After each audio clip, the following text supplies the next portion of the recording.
Yeah,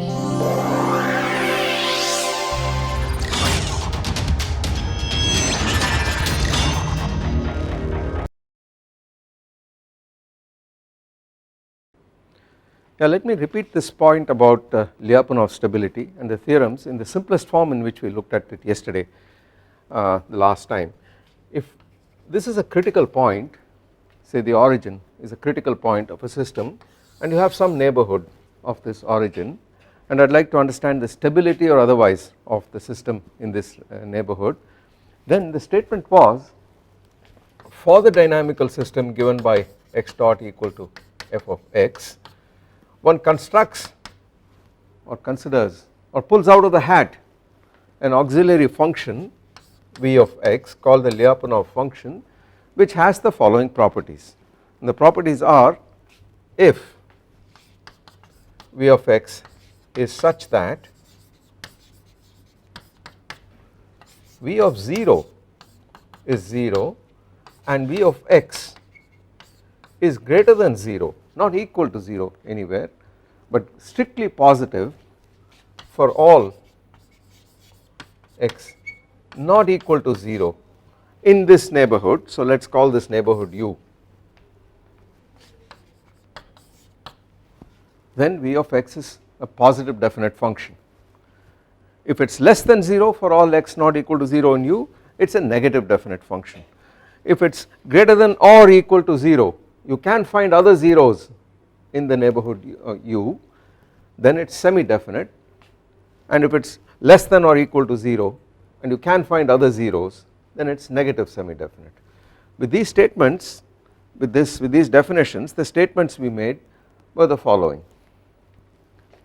So this is positive, then V is positive definite, and so on. Now the statements made were the following: the rate of change of this function v dot turns out to be, by a very simple piece of algebra, this turns out to be grad v dot f, and the statements were, if you have a positive definite Lyapunov function and v dot is strictly negative in this neighborhood, namely it is negative definite, then the critical point is asymptotically stable. On the other hand, if you have a positive definite Lyapunov function and v dot is only negative semi definite, in other words there exist other points other than the origin where v dot vanishes, then what you can assert is that the critical point is stable. You cannot assert that it is asymptotically stable.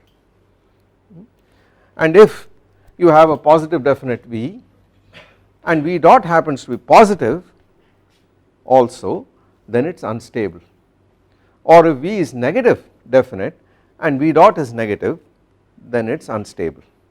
This is for sure. Okay.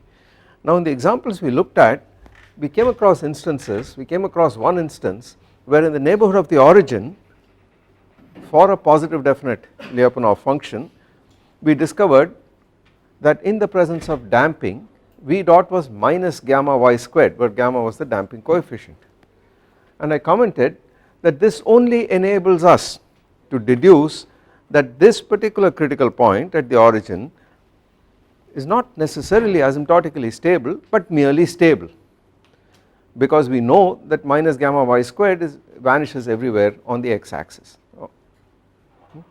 So we can assert that it is stable, but we cannot go on to assert that it is asymptotically stable, which is what the actual critical point was in the presence of damping. Okay. So it is not that now it might turn out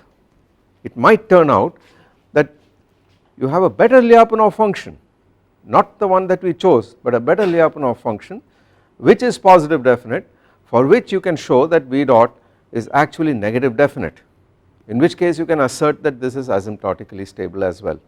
It is not that this thing exhausts all possibilities, it is just that you could choose a bad Lyapunov function, in which case you cannot make any statement at all, it could change sign, or you could choose one which turns out to be only negative or positive semi definite, in which case you can assert something about stability but not about asymptotic stability. But the point is, If you can find a Lyapunov function which is such that it is positive definite and V dot is negative definite in the neighbourhood, then you can definitely assert that the critical point is asymptotically stable. Now we have seen there are critical points which are asymptotically stable but not stable, and there are critical points which are stable but not asymptotically stable, and certainly there are critical points which are both stable as well as asymptotically stable, and the corresponding Lyapunov functions would reflect these possibilities in various cases. So these are not mutually exclusive categories in that sense. Something can be stable as well as asymptotically stable, but something which is stable does not have to be asymptotically stable, and something which is asymptotically stable does not have to be stable. Okay. It is true that you have proved something is asymptotically stable, you made a very powerful statement, you have said that points are going to fall into this attractor eventually, so it is a very strong statement. In that sense stability is weaker than asymptotic stability. It says things do not go away from the neighbourhood even if you wait long enough once they have entered the neighbourhood, but it does not say they are going to fall into the critical point at all. So I hope this clarifies to some extent the question that you had. Okay. So let us take an example now, go back a little bit and look at a mechanical example of a bifurcation, and I will work this problem out fully because it is a standard problem. So the mechanical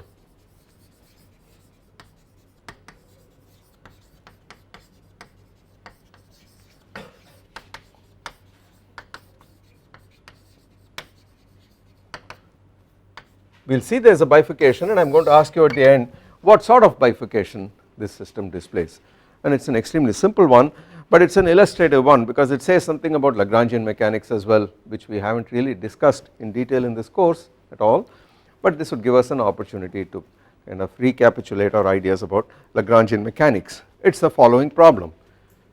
I have a hoop of wire which is say in the shape of a circle, and I have a bead on this hoop of wire, a bead of mass m, which moves frictionlessly on this ring of wire, and let us say this hoop is in a vertical plane and the bead is constrained to move on this circle, and let us choose for convenience coordinates such that the origin of coordinates is at the bottom position of this hoop which is in a vertical plane, and let us suppose this plane is the YZ plane for instance, and this hoop has a radius capital R. What sort of motion does this constrained system have? This point mass under gravity, if I take it up here and let go, it is going to oscillate without any dissipation back and forth about this point here, and it is a constrained system because it is constrained to move on this hoop as it stands. How many degrees of freedom does this particle have now? How many independent degrees of freedom does it have? Well, I have fixed the plane of this hoop, and that is the YZ plane. So to start with, this particle has only y and z coordinates, the x coordinate is always 0. Moreover, I am saying that it moves on the circle, so it is clear on this circle z is a function of y, and therefore it has one independent degree of freedom, which you can choose in many ways. A convenient one would be to choose the angle it makes with the vertical axis, its instantaneous position makes with the vertical axis, that would be a convenient degree of freedom. But now I make the problem a little more interesting by saying that this hoop is set rotating about the z axis with uniform angular speed omega. So the entire hoop rotates about this diameter with uniform angular speed omega, and so does the bead also rotate, and the question is, can we do the dynamics, can we solve for the dynamics of this point particle of this mass with this time dependent constraint, namely it is sitting on this hoop but the hoop itself is rotating at a constant angular speed omega. So this is the problem to start with. So what do? We start by writing down the Lagrangian of the particle, which is in this case the kinetic energy minus the potential energy of the particle, and let us do this by saying L, which would initially be a function of the x, y, z coordinates of this particle, because now that it is set rotating there is also an x axis coming out of the board, and you have a right handed coordinate system here, and this L would be a function of all the coordinates as well as the generalized velocities, corresponding velocities. And what would this be? Well, to start with, it would be equal to 1/2 m times the kinetic energy, which I could write as x dot squared plus y dot squared plus z dot squared in Cartesian coordinates, minus the potential energy. And what is the potential energy of this hoop? Well, when it is here at z equal to 0, the potential energy could be taken to be 0, and then when it is at a height z above the xy plane, its potential energy is just mgz. So this is minus mgz to start with, but then the bead is constrained to move on this hoop. And what sort of coordinate system should I choose when I do that? Should I choose spherical polar coordinates? There is an axial symmetry here, it is rotating about the z axis. So what would be a good set of coordinates to choose? Cylindrical polar coordinates. So let us choose cylindrical polar coordinates.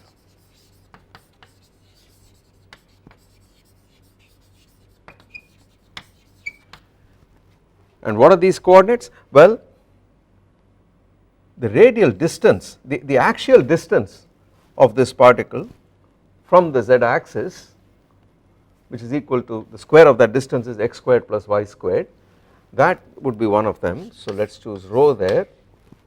Let us choose the azimuthal angle phi.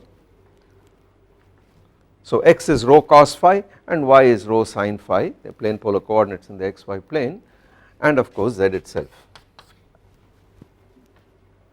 These would be the cylindrical polar coordinates. And what is the kinetic energy in such a case? So L becomes equal to 1/2 m. What does x dot squared plus y dot squared become in cylindrical, in polar coordinates rho and phi? Exactly, there is a radial velocity rho dot squared plus, yes indeed, rho squared phi squared, because that is what x dot squared plus y dot squared become when you go from x and y to plane polar coordinates rho and phi, plus z dot squared is always present, this is there, minus mgz.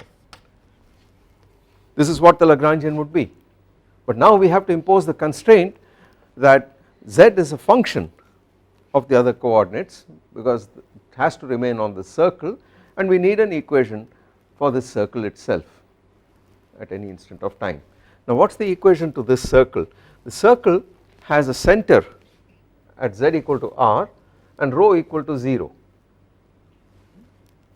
and in the static case when it was not moving, what would have been the equation to this circle? It is a circle in the yz plane with the center at y equal to 0, z equal to r, and its radius is r. So indeed this circle would have been, for example, it would have been y squared plus z minus r whole squared equal to r squared. That would have been the equation of this circle when it is static, when it is in the yz plane. The center of the circle is at y equal to 0 and z equal to r. Now when it starts rotating, there is this circular axial symmetry about the z axis in the xy plane, and therefore what would this equation become? Instead of y squared, you simply have to replace it by the axial distance of this particle from this axis. It becomes rho squared indeed. So this is the constraint.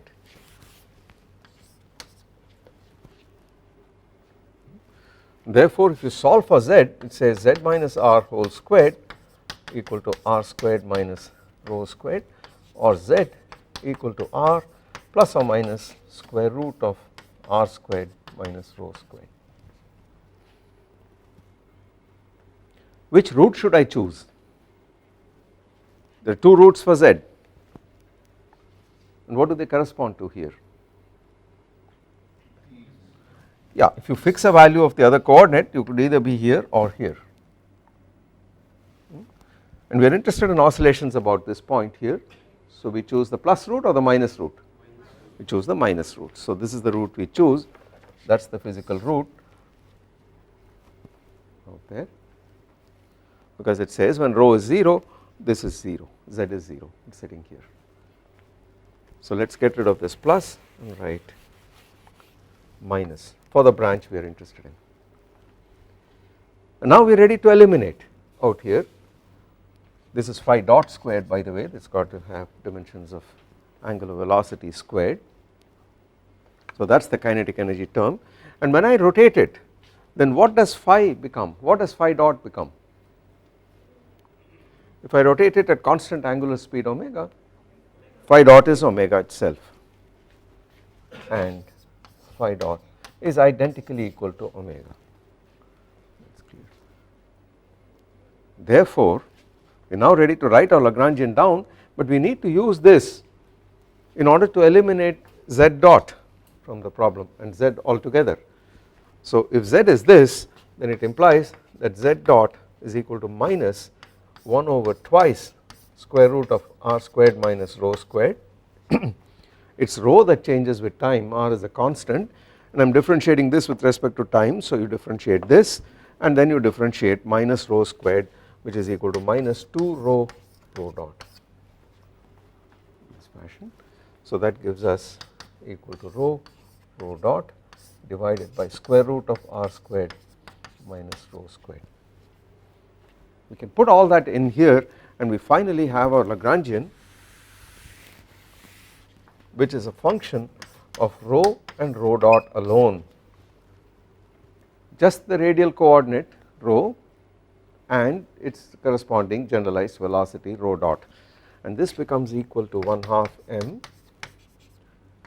rho dot squared plus rho squared omega squared, because I get rid of phi dot squared, plus z dot squared, which as you can see is rho squared rho dot squared divided by r squared minus rho squared, this term, minus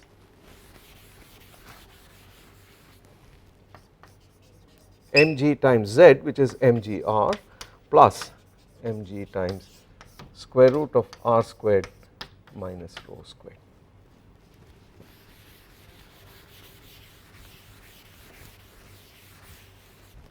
And we can simplify this a little bit and get a Lagrangian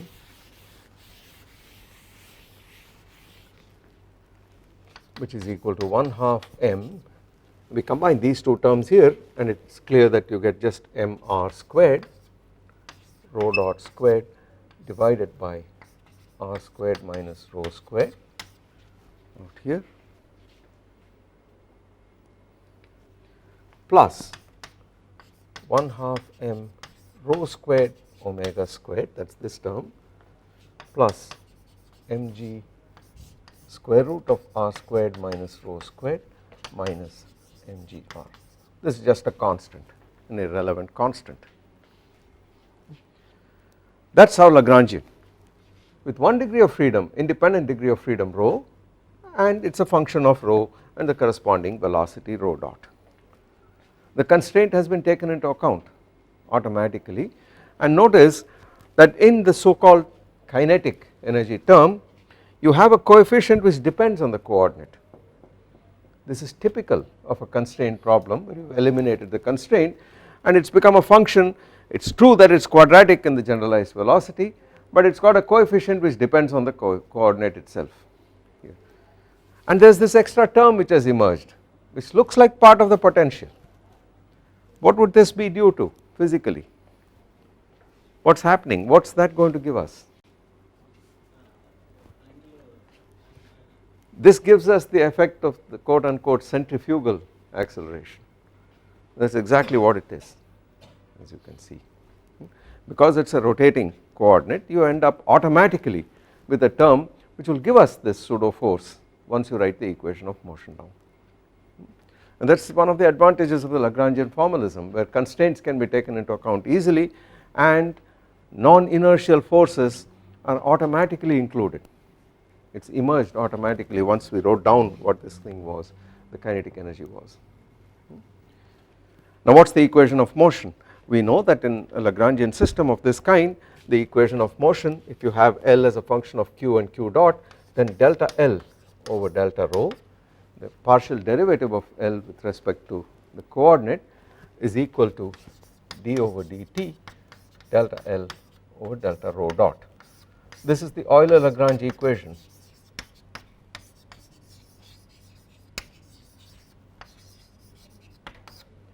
for this simple system. And that is the equation of motion, which is supposed to give you the correct counterpart of Newton's equation of motion. Well, all we need to do is to apply that here. So this would imply, if I differentiate, I get delta L over delta rho. There is a term here which sits here.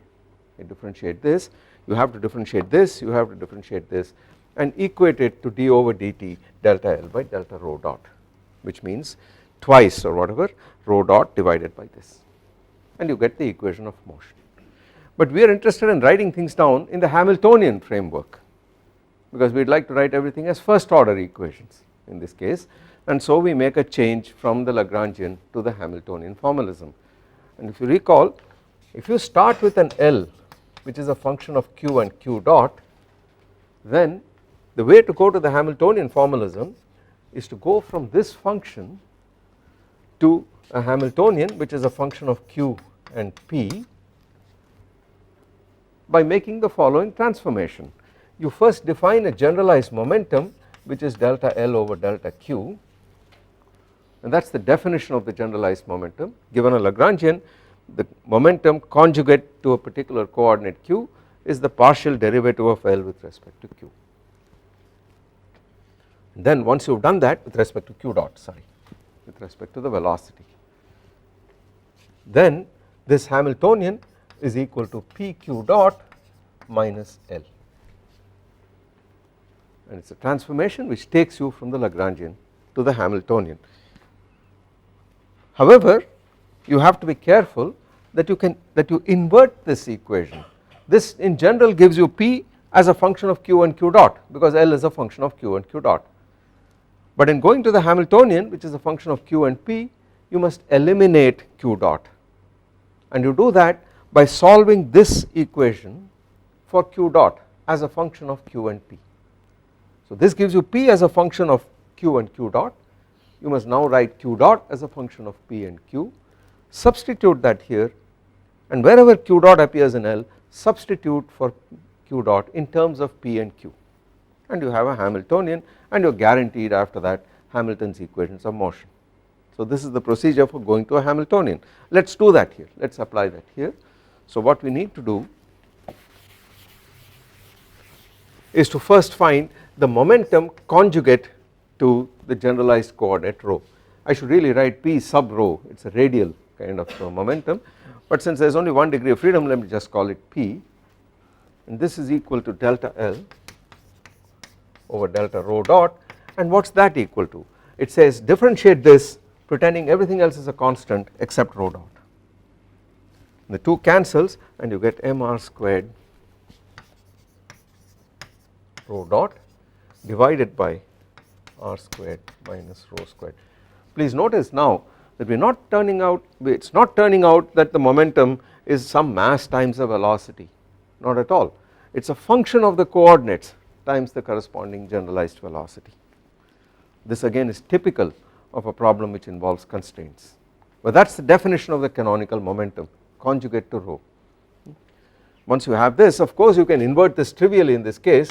This implies that rho dot is p times r squared minus rho squared divided by mr squared, and we can write down therefore the Hamiltonian as a function of rho and p, which is equal to p rho dot minus L. We are ready to write down then the Hamiltonian.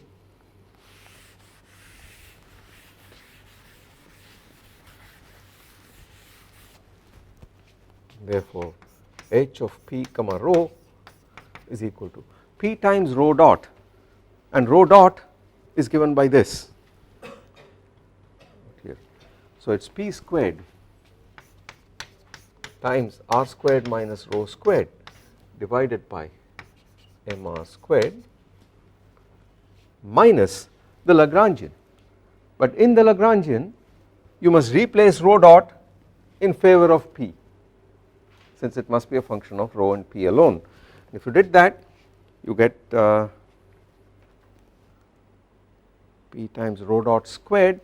So it is going to give you, when I square this, I get an mr squared whole squared that cancels against this, and then r squared minus rho squared the whole squared, 1 power cancels against this, and as a factor a half.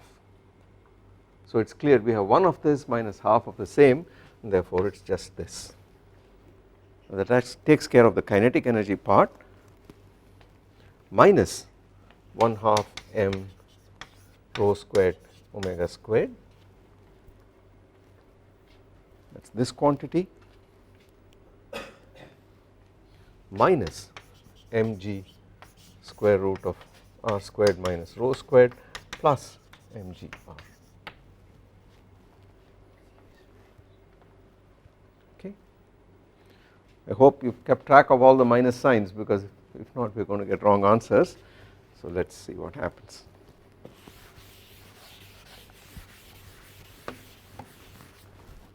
That is our Hamiltonian. We can get rid of this now. We are ready to write down Hamilton's equations of motion. Now it is a nonlinear Hamiltonian. It certainly does not look like simple harmonic motion or anything like that, and notice the signs of these terms. Okay. Now what are the equations of motion? Well, we know that rho dot is delta H over delta rho. That is the first of Hamilton's equations, and that of course is going to give us something we already knew, because delta H over delta P, and this is something we already knew, because if I differentiate this with respect to P, it gives P times r squared minus rho squared over mr squared. But we already knew that P was rho dot times mr squared over r squared minus rho squared. That is how we got P itself. So this is not telling us very much, nothing new in any case. It is just the old relation between the generalized momentum and the generalized velocity. But the other equation says something interesting, and that is P dot is minus delta H over delta rho. And what is this equal to? And now we have to differentiate everything out here. I differentiate with respect to rho, and I get minus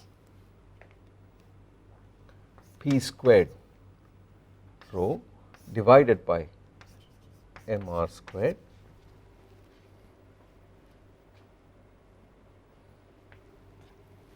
it is a plus sign, because I already have a minus sign here and I have another one here, so it is a plus sign, and then plus m rho omega squared, that is this term here, minus mg divided by twice square root r squared minus rho squared. I am not very happy with what happened. I hope we did not leave out any minus sign anywhere in between, because if we have, then we are going to have an unphysical result here. So I need to differentiate this, and it came from minus, should be a plus, should that be a plus? We started off by writing L equal to the kinetic energy minus mgz, that was the potential energy. But if you recall, z itself was r minus square root r squared minus rho squared, and so it gives us, this is equal to various terms, plus mg square root of r squared minus rho squared in the Lagrangian. So when I wrote the Hamiltonian, I put a minus sign there, so that gives me a minus.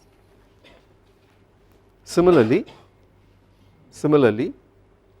the original term in the Lagrangian was of the form 1/2 m rho squared omega squared,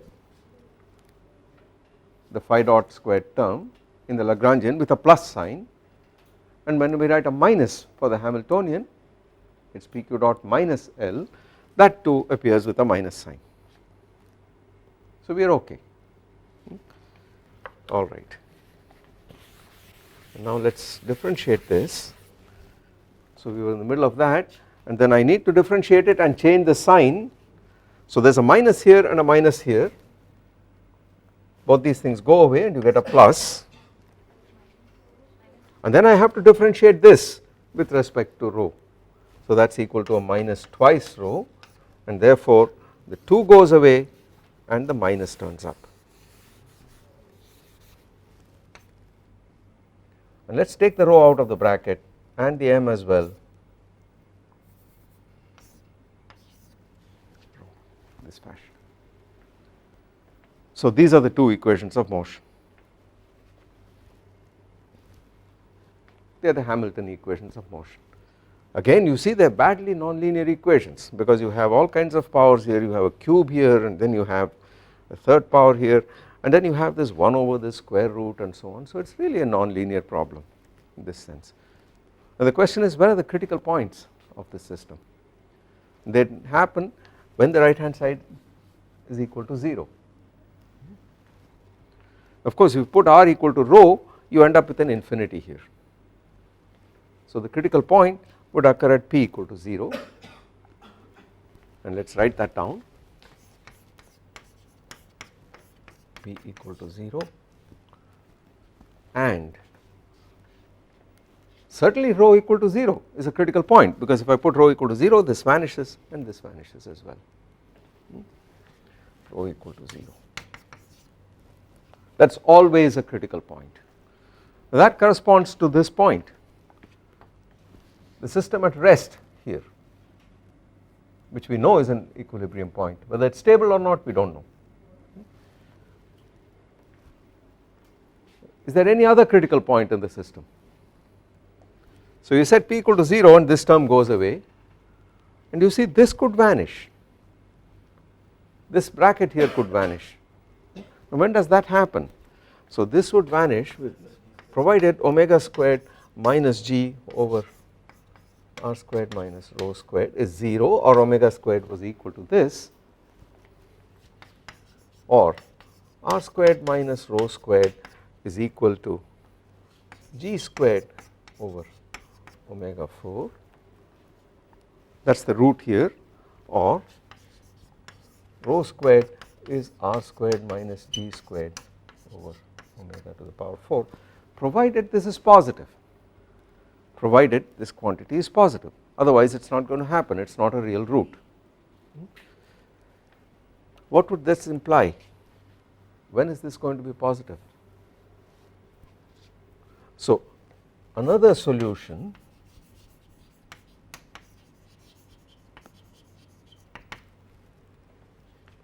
non-trivial solution for rho at the square root of this value, provided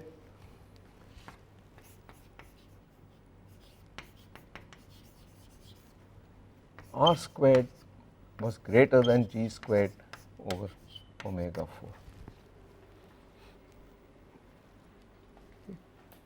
4, or since omega is the quantity that you have in control, r and g are constants, this implies that you have a second solution. I need this equation, so I am going to ask you to dictate it to me afterwards.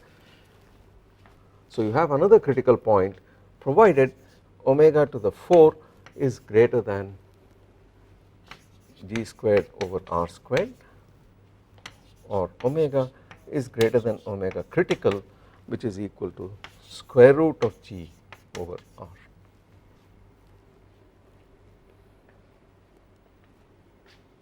Right? Then you have another solution, and it gives you something else altogether. We need to compute what that is. So that root is given by this, let us write it in reasonable form. So you have a second root at rho squared, another Cp at p equal to 0 and rho equal to the square root of this guy here. So let us take out an r completely, r times square root of 1 minus g squared over r squared over omega 4, but g squared over r squared is omega critical to the power 4, right. So this is equal to omega critical squared, omega critical 4 over omega 4.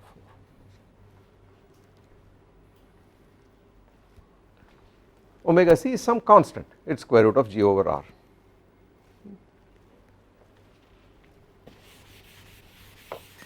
Now what kind of stability do we have here? What can we say about the stability of these solutions? So we have to go back and write the equations of motion down and see what it does for linear stability. And if you recall, we had P, we had rho dot is equal to m r squared P over r squared minus, was this right? What was rho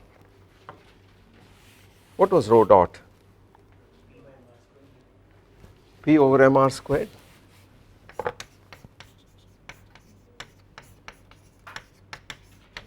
Was this, that was the equation, and the other equation was P dot is equal to, now you have to tell me what it was. I believe there was a P squared rho over m r squared and then plus m rho omega squared plus minus mg rho root of r squared minus rho squared, and that was it. So what we did was to take the rho out and the m out, so we wrote it in this form times the rho.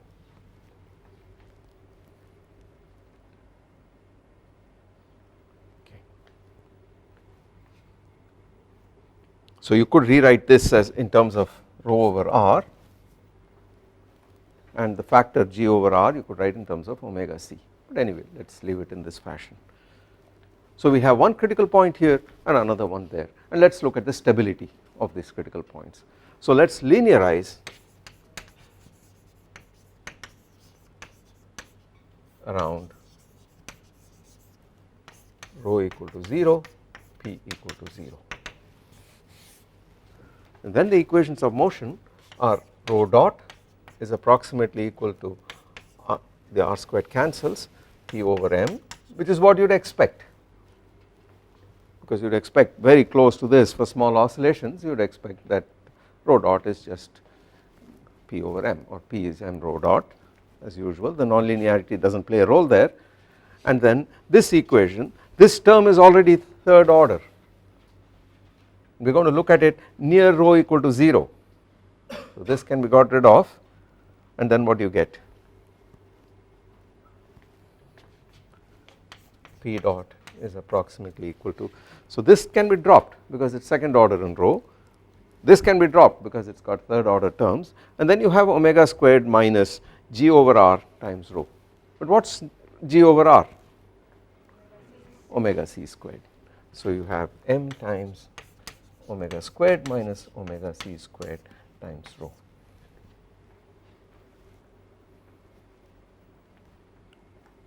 What kind of critical point is that?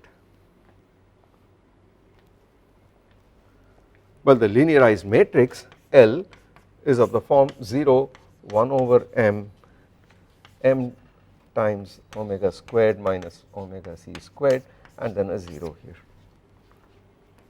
So what kind of critical point is that?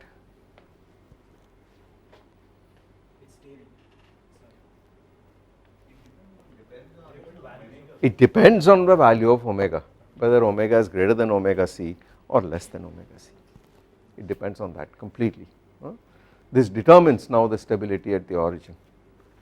So let us look at the case omega less than omega c first. So you start rotating at a small speed first and see what happens. And then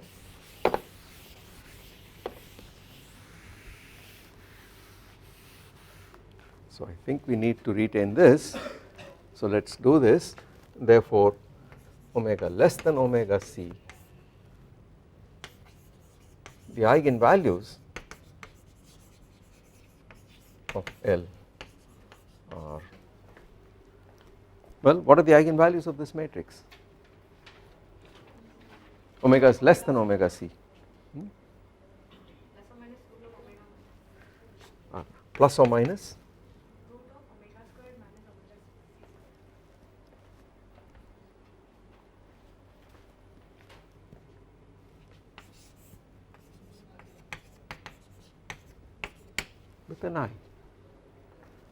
with an I there, right, because omega is less than omega c. So what kind of roots are these? Pure imaginary, so it is center, absolutely. So you have a center which is stable at the origin. This means that if you rotate this hoop at sufficiently slow speed, then as it rotates, this point is a stable center. So if you start here, it oscillates about this point while rotating. So it comes back and you have undamped oscillations about the bottom. That is your critical point which is stable. And you can show simultaneously that the other critical point is unstable. On the other hand, what happens if omega is greater than omega c? So this is stable. And if omega is greater than omega c, then the eigenvalues of L are plus or minus square root of omega squared minus omega c squared. What kind of critical point is this? It is a saddle point and therefore unstable. The origin becomes unstable. And you would have to do the same thing about this point to discover that this becomes stable.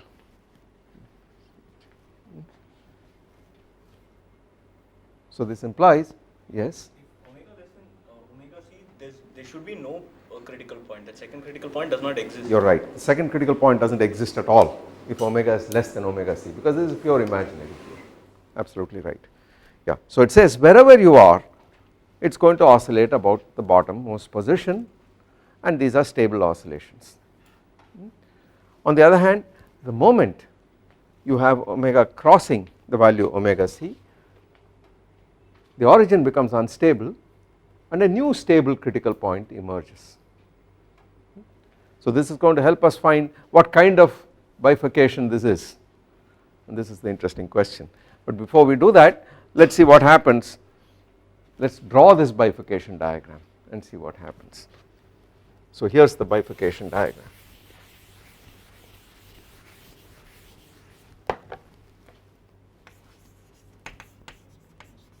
So it is not an exchange of stability transition at all, it is not an exchange of stability bifurcation, because this one does not exist only if omega is greater than omega c. Okay. Bifurcation diagram is as follows. We plot rho equilibrium, the equilibrium distance, radial distance, axial distance from the z axis, as a function of omega, which takes on only positive values, and here is omega c. P is always 0, so I do not plot that, it comes out of this axis, but P is always 0 at equilibrium, and then it says this is your stable root here, and we know it becomes a saddle point as soon as omega exceeds omega c. So the rest of this diagram should really be a dotted line.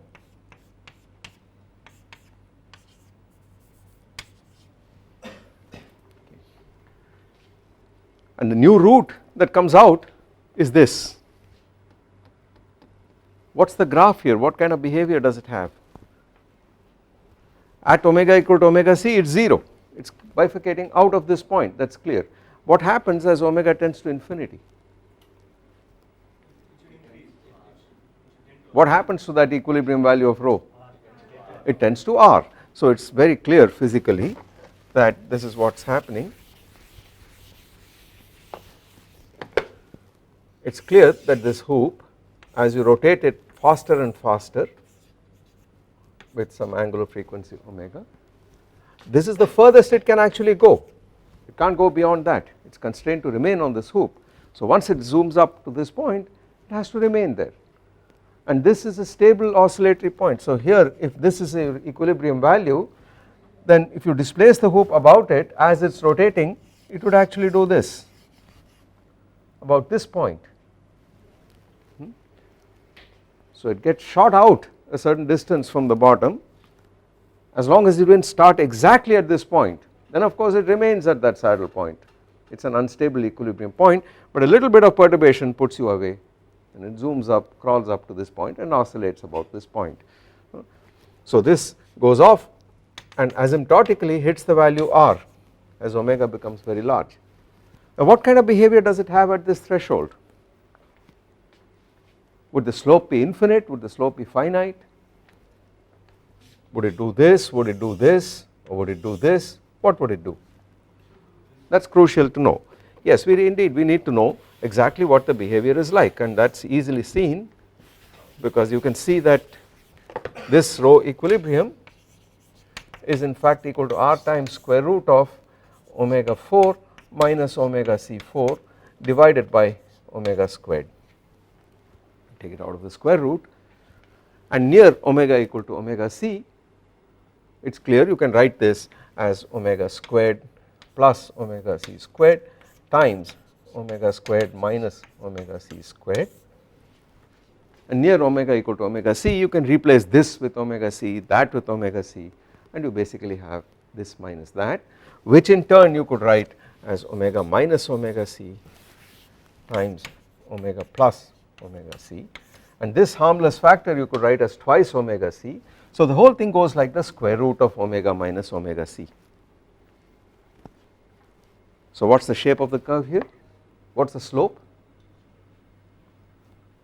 What is the slope of y equal to square root of x at x equal to 0? It is infinite. So this is in fact a thing like this, it goes off, and this thing here in this neighborhood it goes like omega minus omega c to the power of half. So that is the exponent to the power half, and this is the stable root. What kind of bifurcation is this? Is it an exchange of stability bifurcation? No, because there is not a critical point at all to start with. The other one does not exist for omega less than omega c.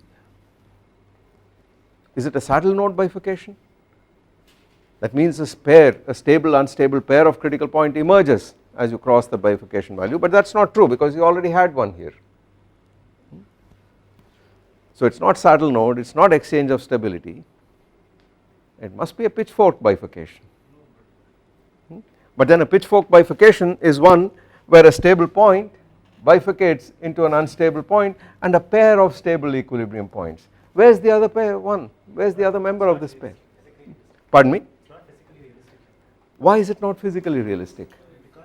Because rho can't be negative, we plotted a coordinate where it can't be negative, but it is indeed a pitchfork bifurcation because there are indeed two possible states of this. Suppose you color this part of the hoop green and this part of the hoop red, certainly something that sticks here and something that sticks here can be distinguished between. Depending on what kind of infinitesimal perturbation you had here, it would either zoom up to the right hand side or the left hand side, to the green side or the red side, and therefore it is in fact the situation where you have two different equilibrium points, one on one side of the hoop and the other on the other side of the hoop, and you do not see that in this picture because this is just the actual distance, but indeed there are two critical points that have emerged from a single one. Okay. So this is very much a pitchfork bifurcation.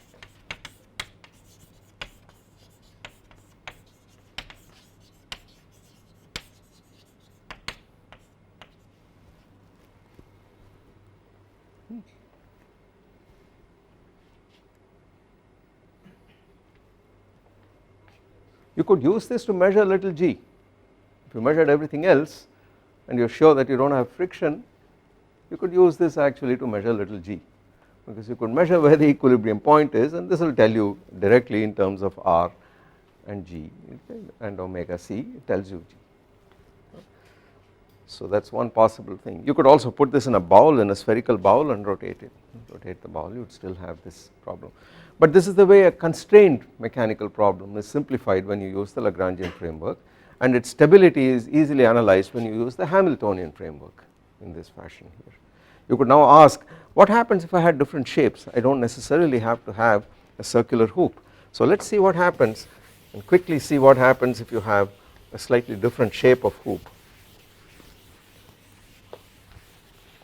One possibility is to use, for instance, a parabolic hoop. So here is Z, and once I set it rotating in this fashion, a parabolic hoop, if this Z is half ky squared, for example, then on this parabola Z is equal to 1/2 k rho squared, because y squared is replaced by x squared plus y squared once you set it rotating by cylindrical symmetry, and then we see that Z dot is equal to k rho dot in this fashion. We run through our steps quickly, then the Lagrangian becomes equal to 1/2 m, there is certainly a rho dot squared plus this is Z dot squared, but the Z dot squared is k squared rho squared, and if I pull the rho dot squared out, this is 1 plus this times rho dot squared in this fashion, plus in this case 1/2 m rho squared omega squared, that came from the rho squared phi dot squared term in the kinetic energy, minus mg times z, but this is over 2 k rho squared. This is what the Lagrangian is. And what is the Hamiltonian?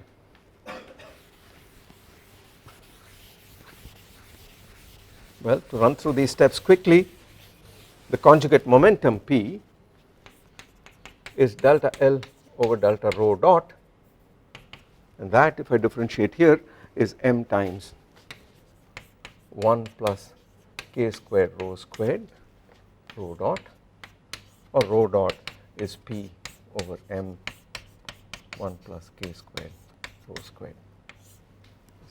That is the conjugate momentum. Again, it depends on the coordinate. So what is the Hamiltonian? This is equal to P rho dot minus L.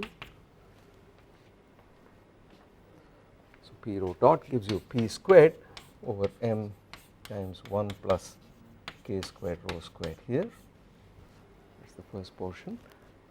Minus L, and therefore you got to subtract this, minus this term times the square of this. So you have a P squared over m squared, that gives you 2m, and therefore it is clear that you just get it twice as before, plus 1/2 m rho squared omega squared, minus, thank you, minus this, plus mg over twice k rho squared, like so, in this fashion. So we can simplify this a little bit, take out the m rho squared over 2, and then write this as omega squared minus gk. That is it.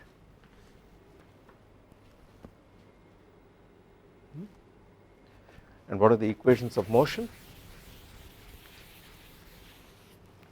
So again we have rho dot is delta H over delta P, and that is not going to give us anything new except this old thing, P over m into 1 plus k squared rho squared, but then P dot is minus delta H over delta rho, and that gives you something non-trivial, and this is equal to minus P squared over m 1 plus k squared rho squared the whole squared, multiplied by the derivative of this quantity, which is equal to k squared rho. This term, if I differentiate this and then I differentiate that, and that gives me minus m rho omega squared minus gk in this fashion.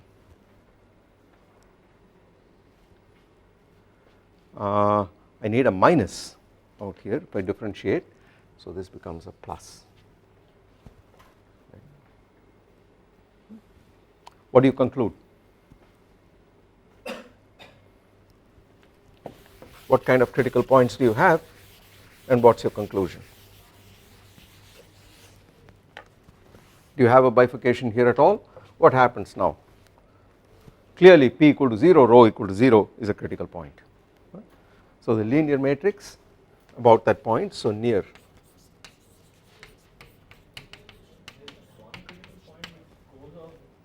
I only had omega equal to root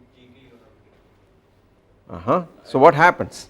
Well, I mean it's clear this is a linear term and it's going to change sign depending on omega is less than square root of gk or greater than square root of gk. So the linear term, the linearized problem is p dot equal to p over m to first order and rho dot is this, and let me erase this properly, write it properly, rho dot and p dot is equal to m times omega squared minus gk times rho. So what do you conclude from this?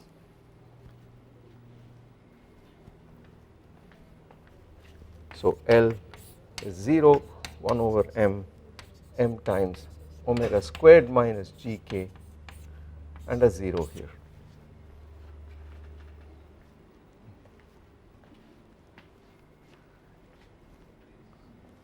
Omega squared less than gk, it is center. Yes, if omega is less than, so center for omega less than square root of gk. You could have guessed that by dimensional argument. Square root of gk is the only quantity of dimensions frequencies, so other than omega itself. So for omega less than square root of gk, you end up with a center, which means you have stable oscillations. What happens if omega is greater than gk, the square root of gk? Becomes a saddle, becomes unstable, but you don't have an alternative after that. And what does the system do? Goes off to infinity. It goes off to infinity. Exactly. This critical point just becomes unstable. That's it. It was because you had the curvature in the circle was appropriate that you ended up with another stable point. So it deeply depends on the function that you had. It depends on whatever was multiplying it. It depended on the shape of the wire. The constraint which depended on the shape of the wire told you whether you had another solution or not. Yes. If omega equal to root gk, then yes, the whole thing becomes a stable. Well, if omega equal to root gk, this goes away. The problem is not linearizable anymore. It's intrinsically nonlinear, as you can see. So that's the marginal point at which the center is losing its stability. At this point, infinitesimally greater value of omega and you're off, it goes off. So you can only have stable oscillations about the center as long as omega is less than square root of gk. I leave you to play with this and figure out what happens if instead of this kind of situation you had, for example, you took a stick and you put it on a stick, just a rigid rod, you put a bead on that and you rotated this about the vertical axis. So that's just a linear function. So the circle is special. Of course there are other functions for which this would happen, but the circle was the simplest case. And we didn't look at what would happen in the hoop problem if you started with something not on the lower half but up here, and I leave you to analyze that. It's fairly straightforward. The only thing is in the constraint equation you have to write z as r plus the square root of r squared minus rho squared and go through the algebra once again to see what would happen to a particle sitting here when you start rotating. But the result we got was completely physical. It said that initially you have for small velocities, small angular velocities, you have a stable oscillations about this origin, and once you exceed a critical point then this gets flung out and you have oscillations about a new point, and the largest value that point can have is in fact when you are right here at this stage, which happens when you have an unbounded angular speed, and then it gets flung out as far as it can go here. And we also found out what was the nature of this bifurcation diagram. We found out what kind of exponent you had, and we found that there was a kind of square root behavior. The function of square root of omega minus omega c was the way the new function, the new solution took off.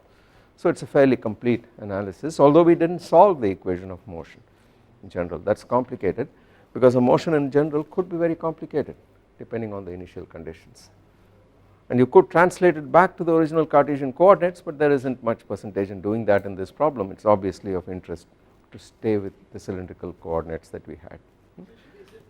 Yes, pardon me.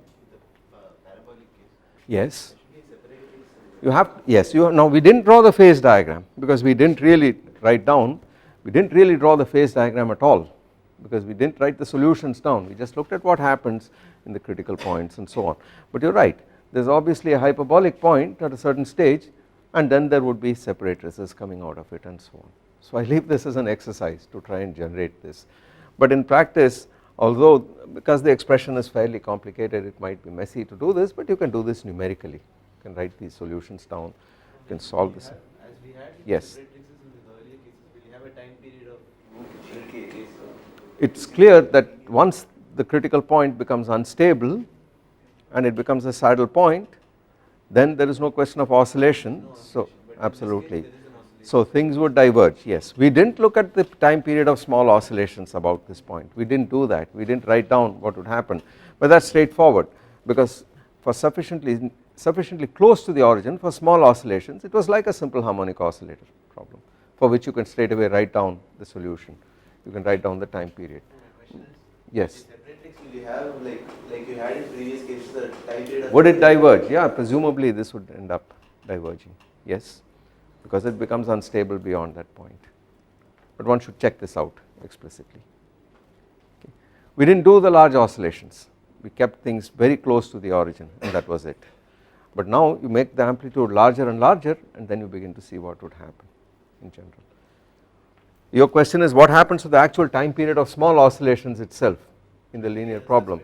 Yes, indeed it diverges, that you can see directly, because let us go back. His question is what happens to the time period of oscillations as omega hits omega c in the previous problem, the circular hoop. If you recall, The parabolic case, but there should be separatrix, right? in the parabolic case, Because there is unbounded motion and there is periodic motion. yes indeed it becomes infinite, as you can see immediately, because here is our problem, here is our linear matrix. So what are the eigenvalues? Lambda 1 comma 2 is equal to, what are the eigenvalues of this matrix? Plus or minus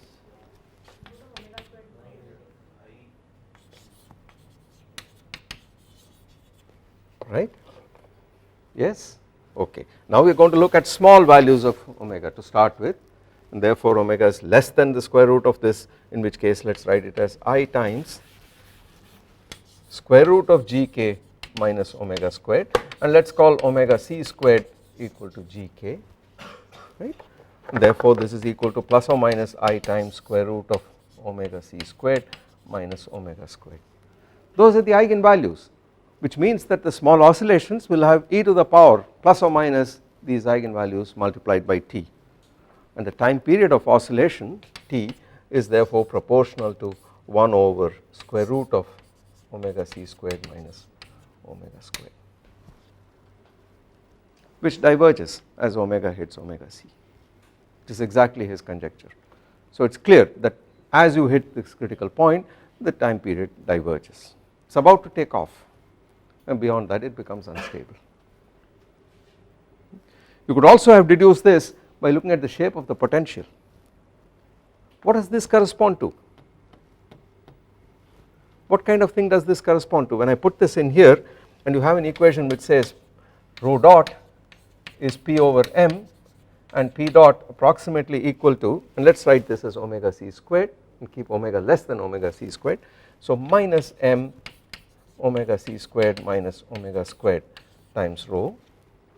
What kind of potential are we talking about? It is like a simple harmonic oscillator with a potential. This is an equation of motion, so you have to integrate this. So you get a potential, effective potential V effective, which is proportional to 1/2 m omega c squared minus omega squared rho squared, isn't it? If I integrate this and change the sign, right, this is like the force f of rho. So V is equal to integral f of rho d rho with a minus sign. Since f is minus dV over d rho, this is certainly true. What kind of shape is this? As a function of rho, because we are looking at positive rho, this is a parabola upwards provided omega is smaller than omega c, but it is getting flatter and flatter as omega approaches omega c, and therefore the potential is starting to look like this, and once omega exceeds omega c, the potential inverts. An inverted parabola is unstable at the origin. So this is exactly what happens. The stiffness is going down as omega approaches omega c. It is becoming like a spring with a smaller and smaller spring constant, gets more and more flabby, and therefore the time period is longer and longer, and it diverges at omega equal to omega c. Beyond that, it is not going to sustain oscillations because it is turned around the other way. Okay, is that yeah, but we have not really written the phase portrait down, we have just done things near the origin, but this is good enough. It tells us all that we need to know. Okay.